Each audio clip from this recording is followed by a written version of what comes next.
portrayal of what it's like to go through the KonMari process of organizing. And so like I said, it became one of the first certified in the world, and I believe I'm the longest standing certified consultant.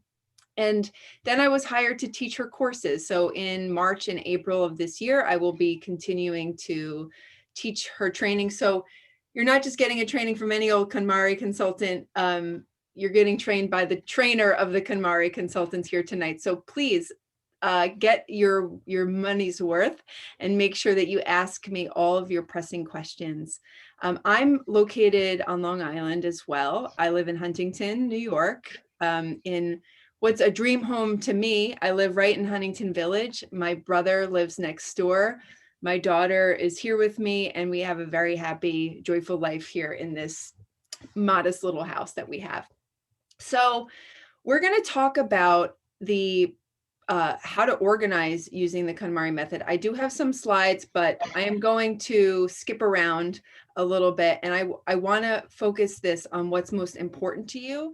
So if you have questions, front load them for me so that I know that I'm focusing on the right things. So what are your pain points? Why are you here? What do you want to get out of it? Where are you in your KonMari journey or your organizing journey? Do you have some resistance around it? Are you a neat freak? I want to know all the things. So until I hear your feedback, I'm just going to go ahead and get started with the presentation. So let me share my slides. All right, so you should be seeing this Zoom slide. Let me go to my workshop slides. All right, here we go. All right, so now I can't see the chat, so I'll need some assistance in hearing any questions that might pop up. So tidying up with the KonMari method. I love this quote anytime I teach this workshop because it captures what a lot of us do. We go out hunting for more information, and it's really just procrastination. It's a fancy way to procrastinate. And so you have to be honest with yourself when you're in a workshop for infotainment, or you're really in a workshop to learn so that you can apply the information. My goal here is that this isn't just an hour that comes and goes and it's a nice to know, but it's information that you can immediately apply to improve your life. So this is from Stephen Pressfield, who I love. He wrote The Legend of Bagger Vance, and this quote is from his book, The War of Art, which is great for anyone who does anything creative or entrepreneurial. So what's that? Immediately apply to improve your life. So this is okay. So what better way of avoiding work than going to a workshop? So why is organizing challenging? And it's challenging because it's not just stuff. It's easy for other people in our lives to look at our cluttered environments or our not perfect environments, which is all of our environments, by the way, and have an opinion about, you should really throw that away. Why are you keeping this? It's really easy for other people to comment on our stuff. It's really easy for us to comment on other people's stuff about what they should keep and not keep. But when I go into someone's home, I make no judgment about what they have. And I have the utmost respect for what those things might mean to them. So this is the shortest story ever written, For Sale, Baby Shoes Never Worn. So when I go into a home and there's no children inside and this person has baby shoes, you might think, why do you need these? Throw them out. I don't know what someone's been through and what these objects represent. And a lot of times we avoid initiating an organizing process because there are things lurking. There's emotions lurking. There's a life experience. There's memories. There's regrets, things that we don't want to revisit or relive that are lurking, and we have to confront them when we're organizing. So I just want to lead with this so that you give yourself a lot of grace and a whole lot of compassion if you're experiencing any resistance to getting started with organizing. It's also a reason why it's really helpful to organize with a companion and organize with a group. There are support groups, there are consultants like me, there are just compassionate individuals that you can recruit. But if there's any kind of emotional attachment to the things that you have, which is really most of us, know that who you bring in is going to really determine the success of your tidying effort. You know, you can bring in someone who's very efficient in project management, and so, some of my clients really benefit from that kind of support. They just need the most efficient way to go about it. But more often, I'd say 95% of my clients, they need kindness and compassion and reassurance. They need someone to listen to their stories. They need someone to help them process the emotion before they're able to let go of the thing. So this is me. I'm now certified master. So this is outdated. I was just upgraded to master. And this is me speaking at one of my first KonMari seminars. And this is a photo with me and Marie Kondo. I was crouching down quite a bit in this photo. I'm 5'9", she's like 4'10". I think my 9-year-old daughter is taller than her, but she is everything that you'd want her to be in person, just total light. And for me, I just want to say, being one of the first KonMari consultants, when I was hired to represent her, I wasn't sure, does she expect me to be like her and her style, which is very demure and kind of like this bright, calm spirit, and I'm a little bit more intense and loud and Long Island, right? So, but what she has shown me again and again is that she doesn't want me to be her. She wants me to shine my own light in my own way. And I'm telling you this because when you see Marie Kondo's show or hear about what she does for herself, she's not prescribing that that's how you should do it. Her mantra is really about what sparks joy for you. So if it doesn't look like clean white lines and your joy looks like having lots of collections around your house, like, that's okay.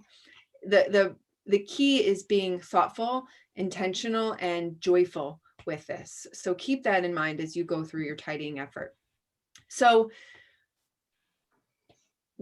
I've evolved the KonMari method. As I've practiced this, I realized that the KonMari method gave us a really clear roadmap for getting rid of things, discarding. Most of the KonMari process that you would read about in the Life-Changing Magic of Tidying Up will teach you how to go about clearing, and I will share that with you tonight. But my business is called Clear and Cultivate, because what I realized was that this path to a more joyful life, to the life-changing magic that we're promised, is that we also have to go about active cultivation. So the process that I guide my clients through is first envisioning their ideal lifestyle, and that's very much a part of the KonMari method. Then we clear, letting go of anything that doesn't support the person that we're becoming. Then we organize what we're keeping so that everything has a home, everything's very deliberate. Everything, the placement of things helps us behave in a certain way in our environment through environmental design. And then we actively cultivate the life that we want so that we're always moving forward, always evolving. So the KonMari method, in summary, is a once-in-a-lifetime tidying event. It's where you comprehensively go through every single object that you own. That might be tens of thousands of objects for some of us. And you only keep what sparks joy. So every object you touch with your hands, it's important to feel the energy of the object. Hold it up to your heart. Ask yourself if it sparks joy. If it does, you keep it. If you don't, you let it go with gratitude. Then you find a home for everything and you go on and live your joy-filled life. So I, through my years of experience now practicing this with people, have realized that it's not that simple. She says it's a once in a lifetime event. And I agree with that. I've experienced that in terms of, you'll never really have to do the whole process of doing that all once in a lifetime, touch every single thing in one go. type of effort that she advocates for. But we do have to acknowledge that our lives are always changing.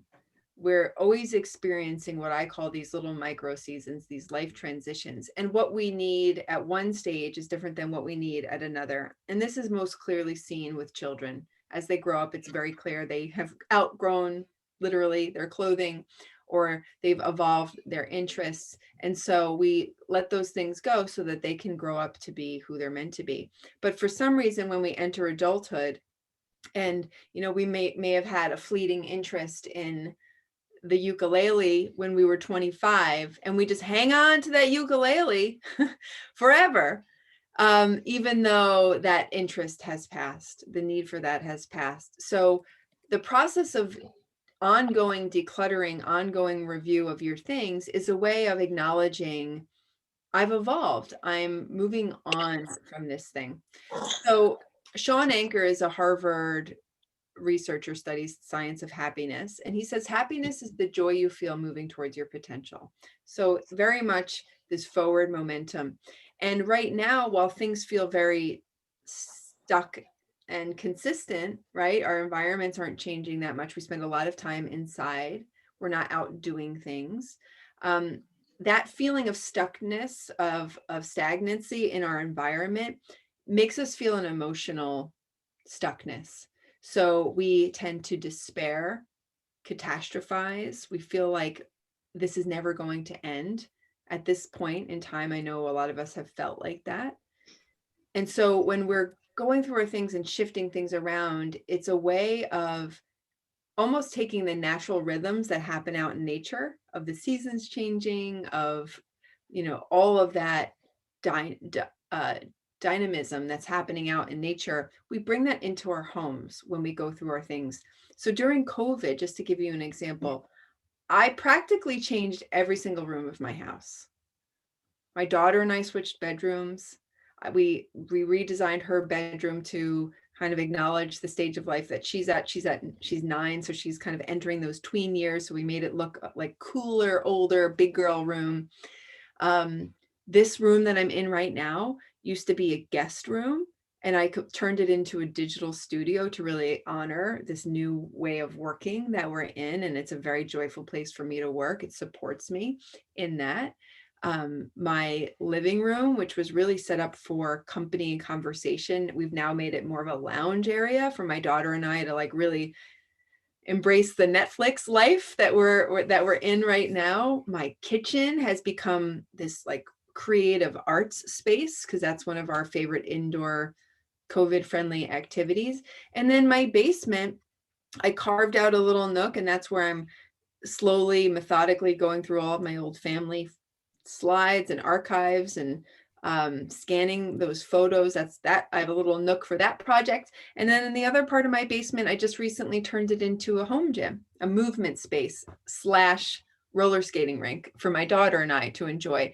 That's every single room in my house has changed its function because our lives have changed so much. So I just kind of accept and acknowledge that. So wanted to share that with you. Every time you're going through a life transition, take a look at your space and say, do the things I have here belong in this new life that I'm living right now? So for me, my closet used to be filled with, I used to do these speaking engagements in person. I used to put on a dress and heels and bring my props and come and see you.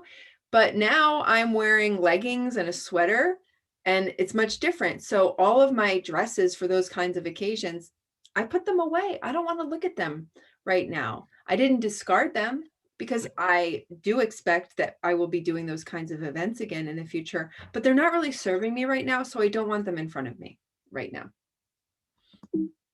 Okay. So the KonMari method, there are 6 rules for going about this process. Now, like I said, this is an intense kind of experience where you do it once and for all, comprehensively touch every single object that you own. For me, I could do the entire KonMari method in a weekend because I've done it several times now. I don't have that much to go through.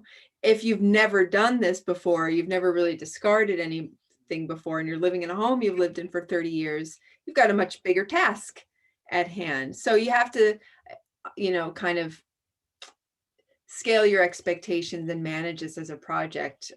It could be a small project for some, it could be a massive project for others. So rule number 1 is that we commit ourselves to tidying.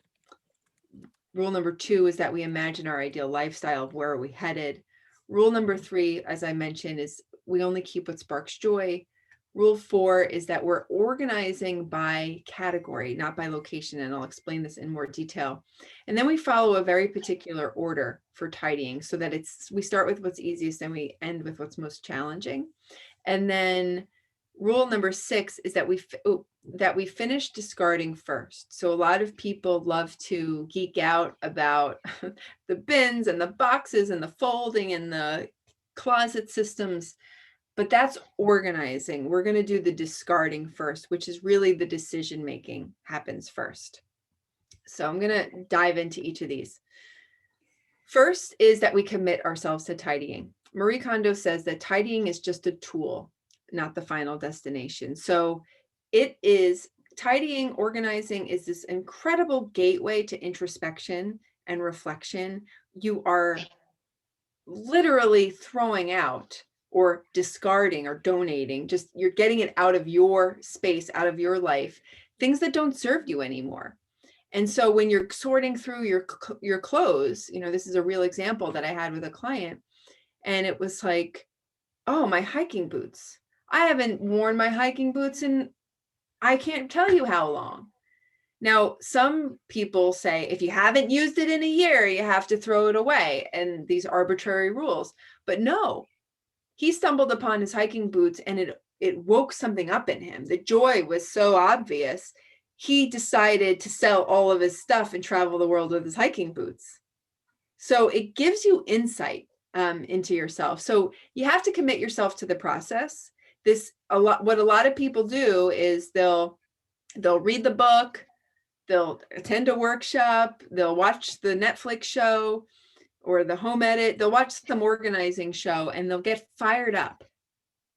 And they'll stay up till midnight, organizing their closet and exhaust themselves.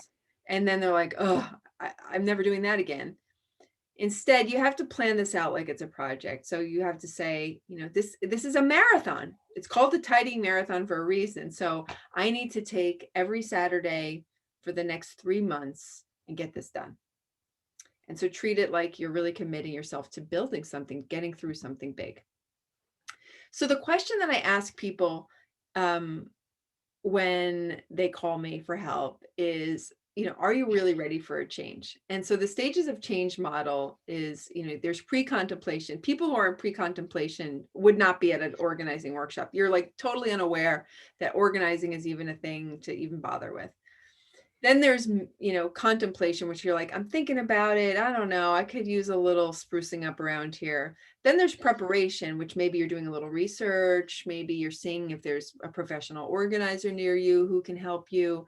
Maybe you're going out and buying some bins and boxes, but you're preparing to start your organizing project. Maybe you rent a dumpster. I don't know. I've seen that.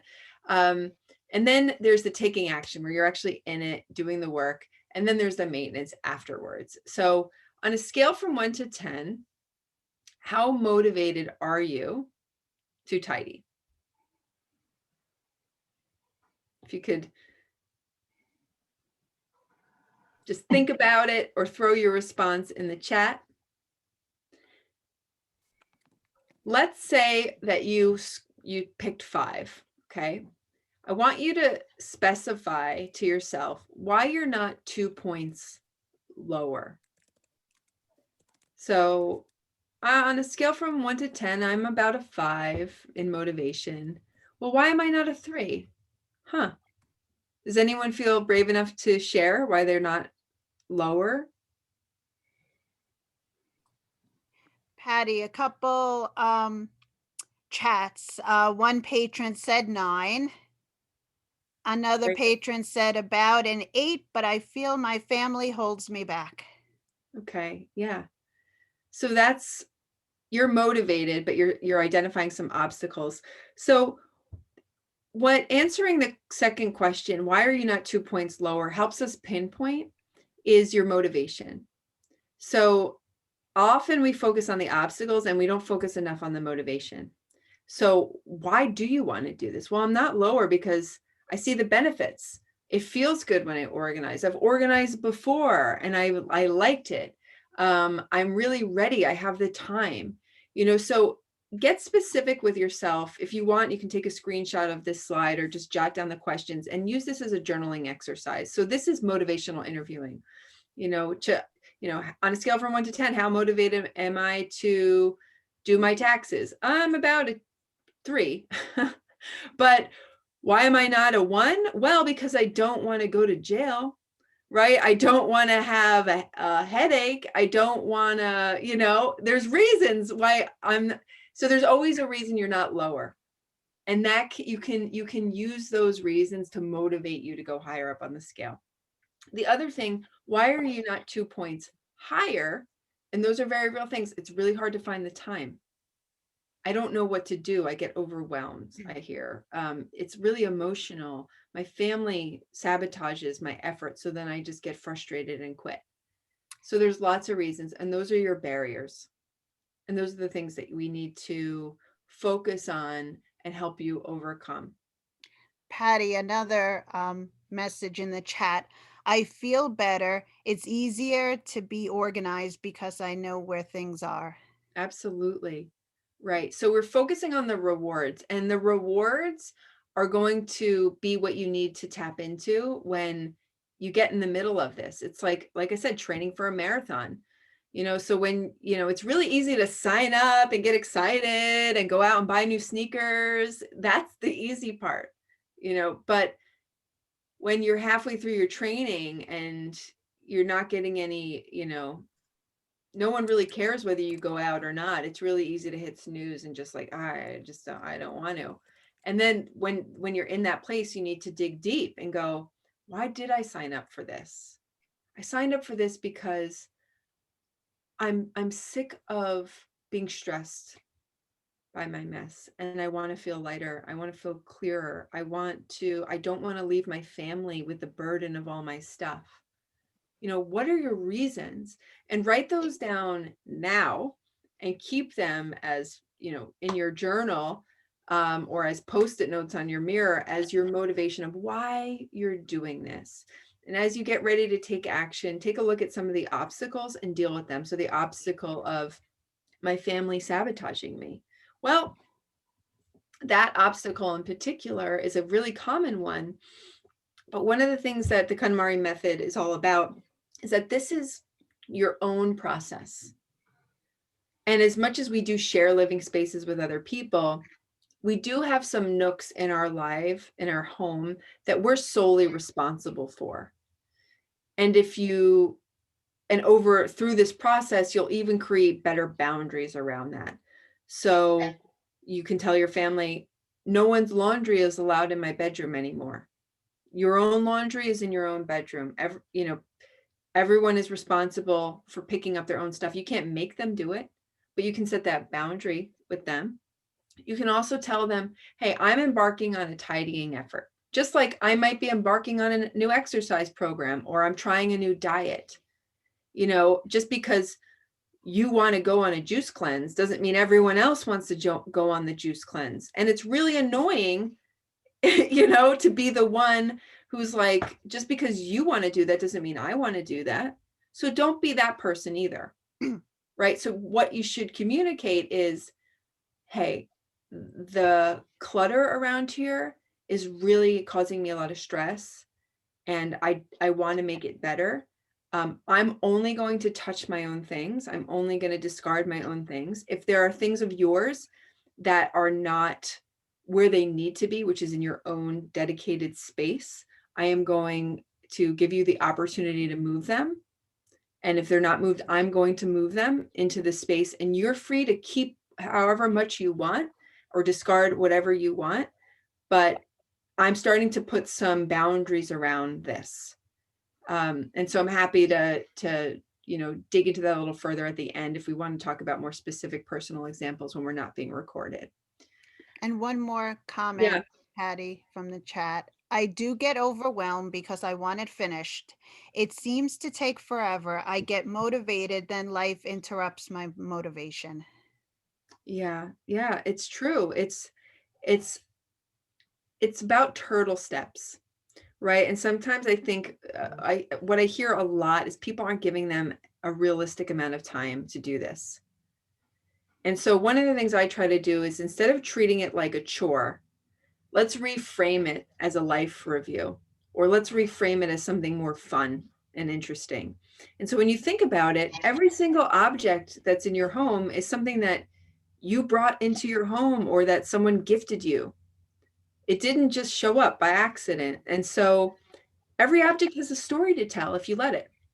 And so when you're going through your clothing, yeah, it's overwhelming, but when it's not this, task to complete, but it's an opportunity to look back and reflect, it can be quite fun. The other thing too is to don't bite off more than you can chew. So in the KonMari method, we do recommend taking out everything from each category, making a big mountain of clothes on your bed. If you saw the Netflix show, especially episode 2, there's like something that was called Mount Wendy. It was like the biggest clothing pile Marie Kondo had ever seen. That would overwhelm anybody. It really would. So if where you need to start is your sock drawer, start with your sock drawer. You don't have to take out all of your clothing.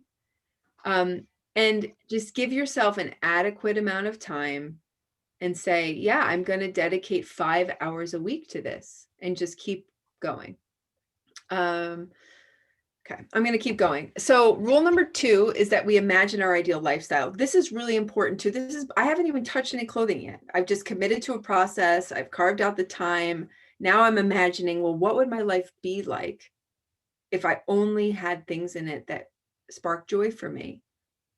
And so I want you to do a walkthrough of your home, or you can use like a vision board, is pretty fun to do as well. But walk through your home and imagine your ideal lifestyle in your home. As you're doing this, like really express gratitude for your home and what it does for you. I know a lot of us, we start with like, that pile and that pile, and that needs to get fixed and that needs to get fixed. Any kind of personal transformation is more, you're going to be more successful at that endeavor, and it's going to, the results are going to sustain themselves longer if you're starting with a place of worthiness and love. So if I want to change my diet, I'm not going to start with hating myself. Like, oh, you're such a loser and you're so unhealthy and look at you, and, talking bad things about my body. I'm going to say, my body is amazing and it does amazing body things.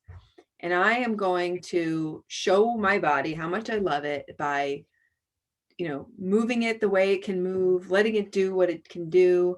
And I'm going to nourish it with really good things. The same is true about our homes. So I want you to thank it and say, thank you, house. You've kept me warm. You've kept me safe.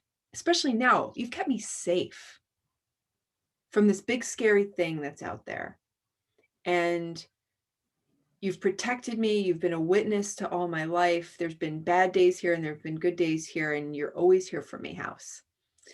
So start from a place of gratitude, and then go through from your front at the moment you walk through your front door, and just pretend it's a blank canvas.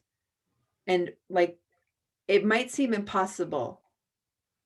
I've been in some homes where there's not a lot of floor space. I'm walking through tracks and it's quite cluttered, and not because there's something wrong with the person who lived in that home, but that person has just been through a lot, and they've neglected the house. They've neglected themselves, but now they're ready to face it and give it some love. And so as you're walking around, it might seem impossible, but try to suspend, and allow yourself to dream about what it could be. And I want you to think about, what does it smell like? What does it sound like? Really close your eyes. What's happening in this space? Are we laughing? Are we talking? Are we lounging? Are we cooking? Is it fun and wild and free? Is it formal and beautiful? Is it minimalist? Is it creative, what's happening here?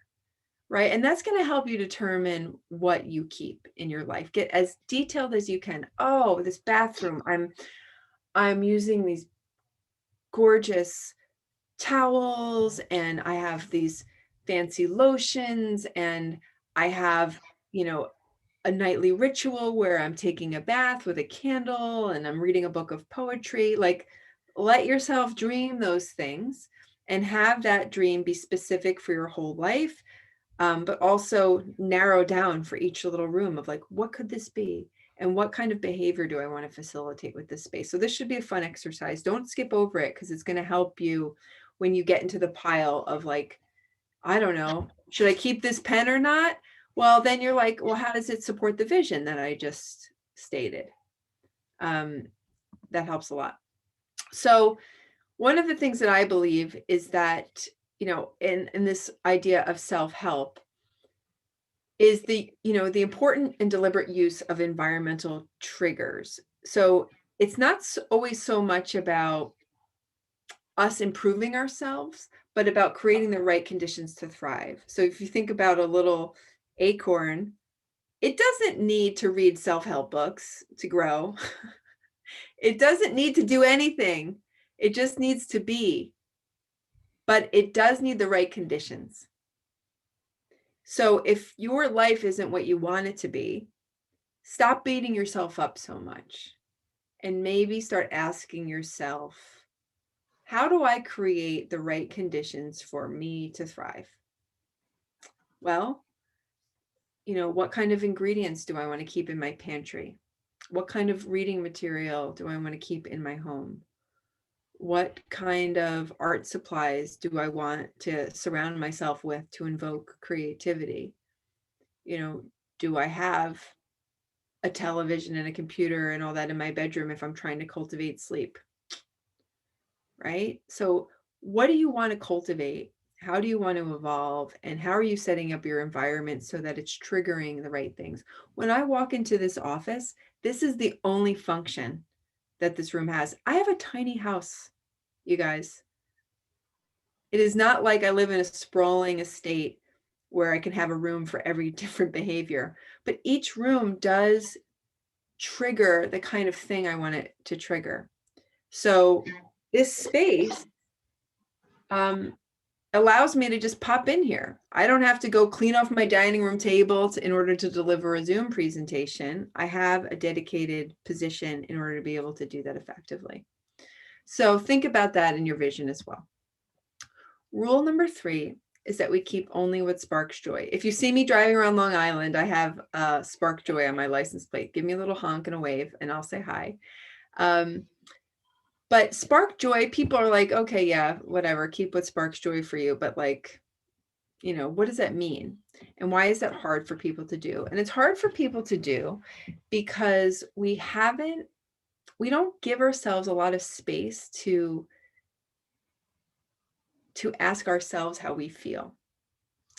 We are bombarded constantly with opinions of other people and cultural conditioning and marketing and all those things of, you should do this, and Real Simple magazine said, and Oprah said this is her favorite thing, and my mother gave me this, and all the opinions about how good girls should act and women like me should, and this is an essential t-shirt.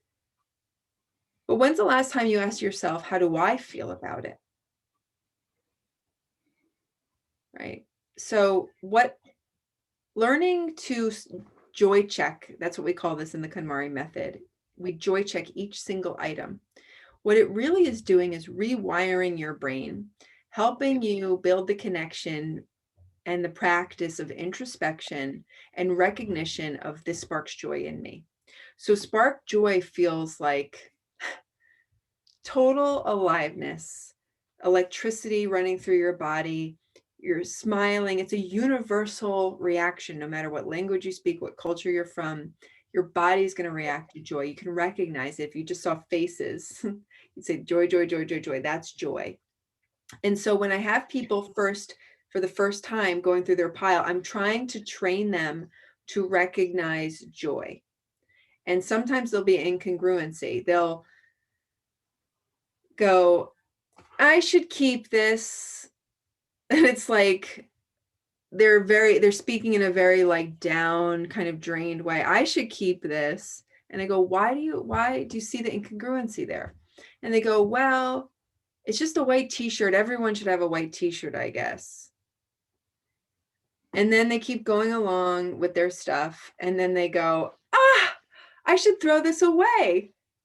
And I'm like, what? You look like joy and happiness and a lot. What happened there?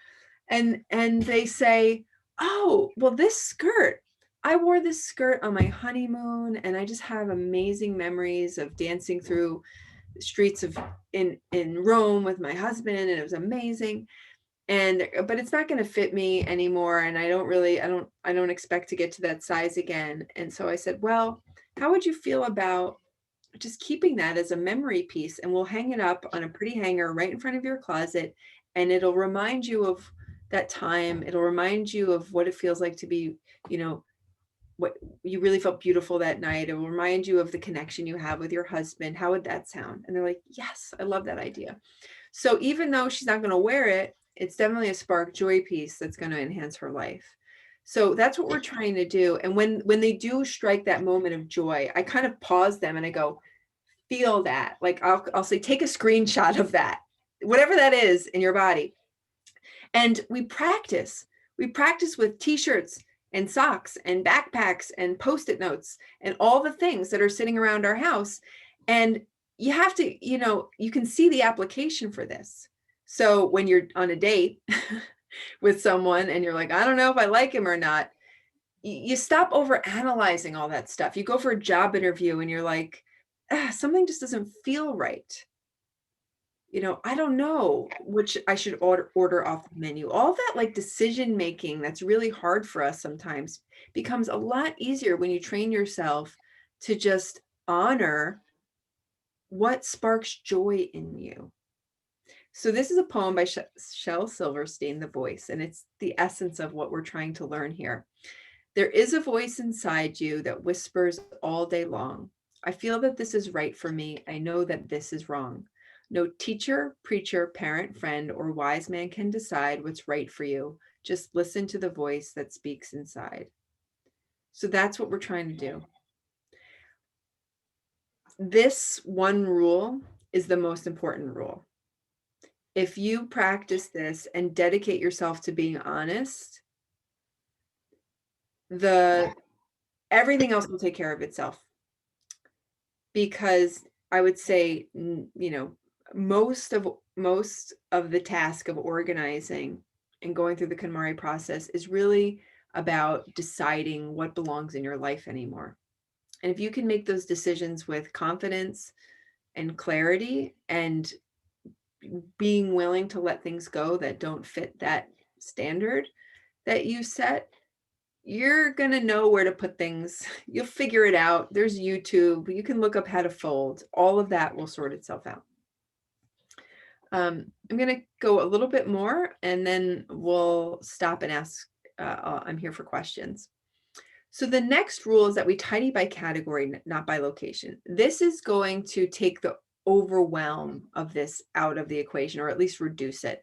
So you can see this closet here. There's a lot of stuff in it. It's not even that messy of a closet, but there's a lot of random things in there. It's, there's things that need to get returned. There's some things that belong to her. There's some things that belong to her husband. There's gifts. There's things that need to go back to the store. There's all kinds of stuff in there, and not all of it is clothing. So with the KonMari method, we just focus on clothing. So we take all of the clothing out, we make a pile on the bed, and you can make it into subpiles if you want: shirts with shirts, pants with pants, socks with socks. And then you're just looking at a pile of shirts and it's more manageable. And then you're like in shirt decision-making mode, and you're able to compare and contrast. Well, I have 50 shirts, best to worst, so when you see this shirt that's like on the, low end of your joy, it's really easy to see, because you can see, oh, I've got 20 more shirts that do spark joy. And so that gives you more confidence to be able to let go of the ones that are just, that middle ground that are hard to make decisions around sometimes. And yeah, so we go through clothing, and then there's still stuff. The closet is not gorgeous after. The closet isn't going to be gorgeous until you're done with those categories. So what you're going to see in your home, unlike what television does, it is not a before and after. It is a slow change throughout your whole home as you go through the process, if that makes sense. So you have to be patient with this, but if you do it this way, the impact is going to be more sustainable, and it's way more comprehensive. So it's not just a clean out day; it's really a whole home process. Okay, then we follow the right order. So this is personal, I think. Marie Kondo says that we should go clothing, then books, then paper, then kimono, which is miscellaneous, everything else. And there's lots of subcategories in there, of course, kitchen stuff, bathroom, toiletry kind of items, hobby, sports equipment, tools, all kinds of things live in kimono, but you go through each subcategory. And then sentimental is at the end. And often when people have resistance around tidying, they're like, but I don't want to get rid of my diploma, and I don't want to get rid of this sentimental thing. It's like, don't even worry about that. If you get through 1 through 4 and don't touch sentimental, you will have made a huge impact on your life. So do not stress the sentimental.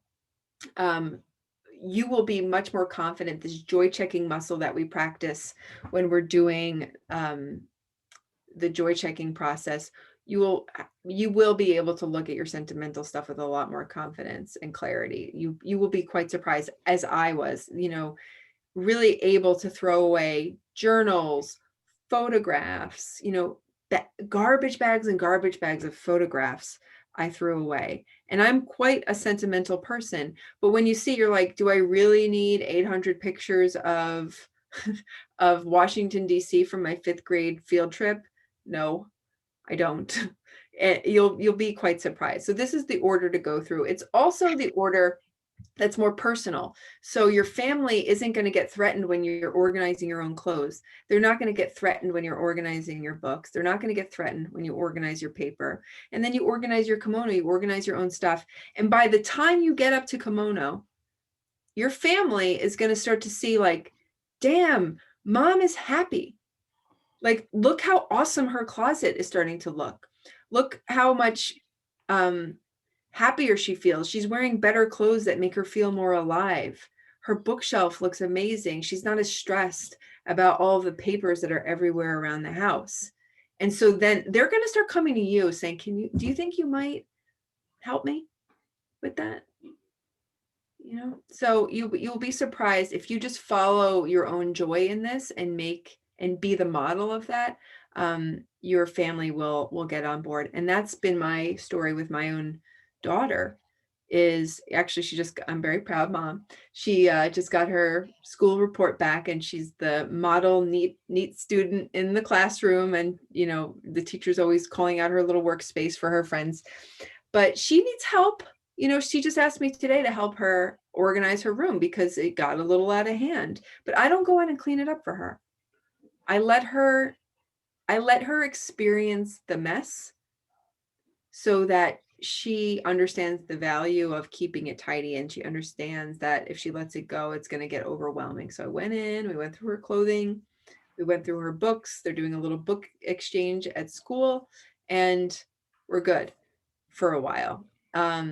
But she asks for help when she needs it, and all the other things too. She's asking, Mom, can we do a healthy eating thing? Because you're so full of energy all the time, and you're really healthy and energetic, and I want to be healthy and energetic like you. And it's not because I've told her she should change the way she eats, but she's seeing the way I eat and seeing how it's impacting my life. So all of these behavioral things that we do, highly encourage us to just model joy of practicing the process, and that's going to have a much better impact on our families. So the final rule is that we finish discarding first. And I just want to give this a little example. A lot of times people think they need more organizing supplies, and sometimes organizing supplies can be helpful, but you don't know how much space you need because you don't know how much you're going to keep from what you have. So this is just a little girl's room that I worked in. This is one set of dressers. Now she had all these little plastic rolly bins all over her room holding toys in them. And this dresser was filled with clothing. And so when we went through the process, her clothing ended up only taking up 2 of the 4 drawers in the dresser. So the bottom 2 drawers were adequate for her toys, and all the plastic rolly bins ended up getting discarded.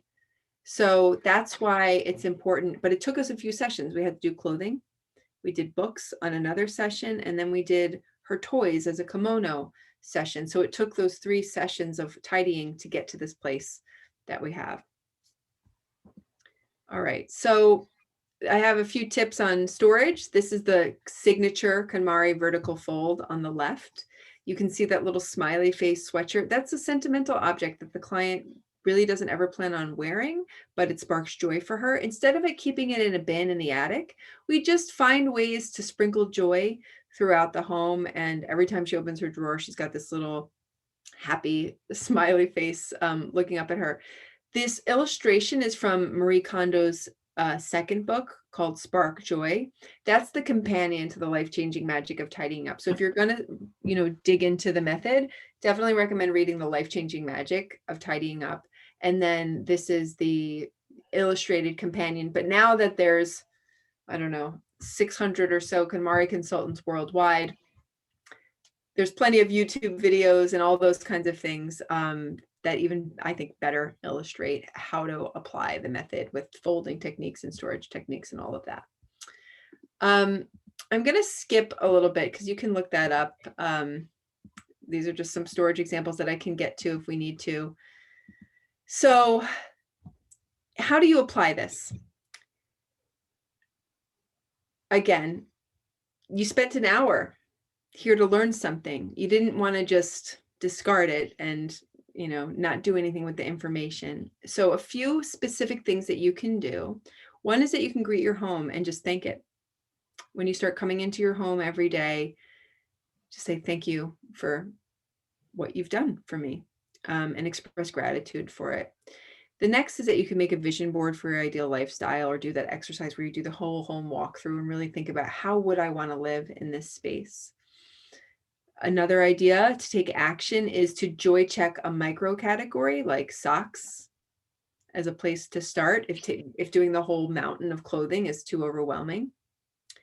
If you want to make a bigger commitment, is to make space in your schedule for a tidying marathon. That's where you commit 1 day a week, or I've had people take a week or 2 off of life and this is all they do for 2 weeks. That can be a little intense for people, and it's not recommended if you have a lot of sentimental attachment to stuff, but give yourself a dedicated time to actually do this work.